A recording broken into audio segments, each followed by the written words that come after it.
بسم اللہ الرحمن الرحیم۔ آج ہمارا عنوان ہے تکبر۔ سب سے پہلے تکبر کا مفہوم ہے کہ تکبر کس کو کہتے ہیں؟ انسان کا اپنے آپ کو افضل اور دوسروں کو حقیر سمجھنا، یہ تکبر ہے۔ انسان کی باطنی بیماریوں میں تکبر بہت بری اور بڑی بیماری ہے۔ اس بیماری میں مبتلا شخص کو متکبر اور مغرور وہ کہا جاتا ہے۔ اس طرح کا شخص گویا خود کو دھوکہ دے رہا ہوتا ہے۔ اب اس کے بعد تکبر کی صورتیں ہیں۔ کہتے ہیں کہ تکبر کی 3 مختلف صورتوں میں سر فہرست ہے اللہ کے ساتھ خود کو شریک ٹھہرانا، جیسے فرعون نمرود نے رب ہونے کا دعویٰ کیا۔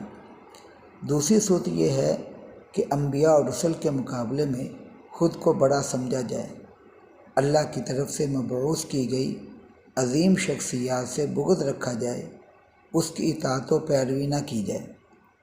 جس طرح بعض اہل مکہ نے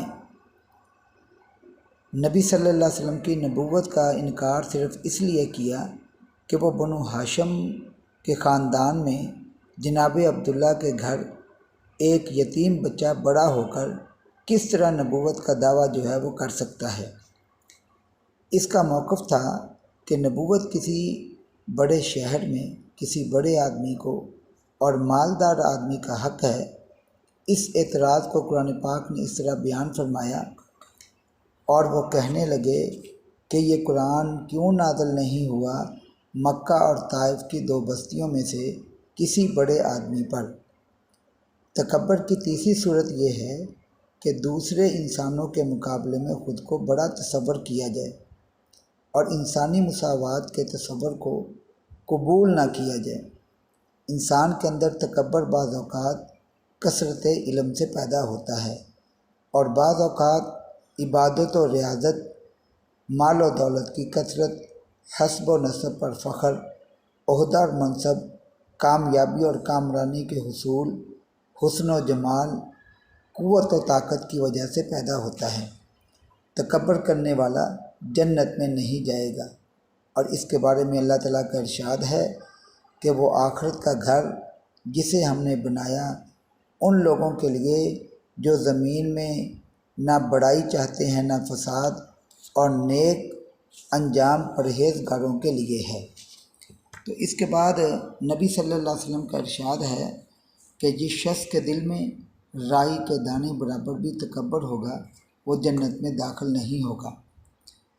غرور و تکبر کی مختلف صورتیں ہیں، جیسے حق کا انکار کرنا، دوسروں کو حقیر جاننا، زمین پر اکڑ اکڑ کر چلنا، کپڑے زمین پر گھسیٹتے ہوئے چلنا، اپنے سے کم مال و دولت والے کے پاس بیٹھنے سے نفرت کرنا، اس کے ساتھ بیٹھ کے کھانا کھانے کو ناپسند کرنا، لیکن اس کے برعکس کسی کو سلام میں پہل کرنا، کسی شخص کی نصیحت کو قبول کرنا اور غصہ نہ کرنا، کسی کو حقیر نہ سمجھنا تکبر کا خاتمہ کرتا ہے۔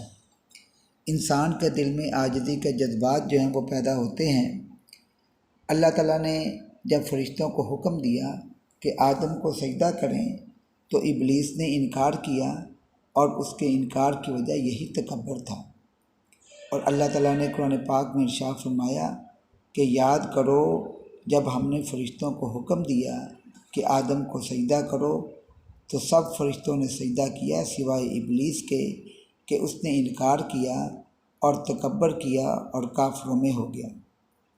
اب اس کے بعد کہتے ہیں کہ متکبر کن اخلاقی برائیوں میں مبتلا ہوتا ہے؟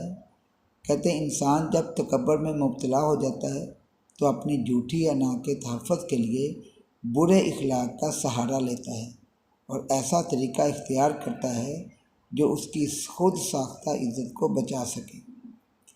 اس نحوست کی وجہ سے انسان جھوٹ، غیبت، گالی گلوچ اور دیگر اخلاقی برائیوں کا شکار ہو جاتا ہے، جس کی وجہ سے انسانی معاشرے میں امن کی زندگی نہیں گزار سکتا۔ ایسے شخص کو اطمینان قلب جیسی عظیم کیفیت سے محروم رہنا پڑتا ہے، اور لا محالہ اس کا انجام دنیا اور آخرت میں ذلیل ہو جانا ہے۔ متکبر آدمی اپنے پاس بیٹھنے والوں سے نفرت کرتا ہے، مریضوں بیماریوں سے بھاگتا ہے، آدمی گھر کے کام کاج میں حصہ نہیں لیتا، اور اس بیماری سے محفوظ رہنے کا بہترین طریقہ یہ ہے کہ ہم اللہ کی معرفت حاصل کرتے ہوئے، انبیاء کی تعلیمات پہ عمل کرتے ہوئے غرور و تکبر سے جو ہے وہ باز رہیں، تاکہ ہم دنیا اور آخرت میں کامیاب ہو سکیں اور ہمارا معاشرہ امن و سلامتی کا گہوارہ جو ہے وہ بن سکے۔